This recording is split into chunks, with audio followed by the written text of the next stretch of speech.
پرون په کوزدر باغډیری خانپور کې د مدرسه تفهیم القرآن ټکنیوالا لخوا د عظیم الشان او روح پرور پروګرام انعقاد شوی و چې مهمان خصوصي ممتاز علیم الدین مولانا جمال الدین صاحب و.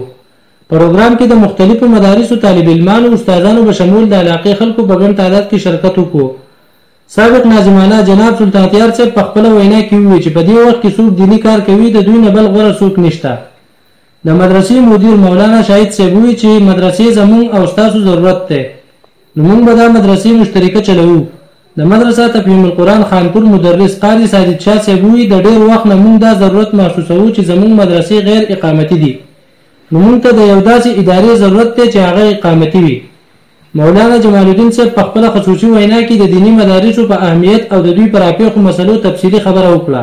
هغوی وویل چې دا مدارس د عوام الناس په امداد سره چلیږي، چونکې مدرسه تفهیم القرآن ټکنیوالا هم د تعمیر په مراحلو کې ده، نو موږ له پکار دي چې د دې دیني مدرسې سره خپل پوره مالي او جاني تعاون وکړو.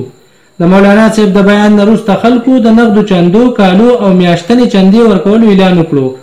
د پروګرام اختتام په دعا سره وشو. د کیمرمین معاذ الله سره الخیام نیوز خانپور کوزدر.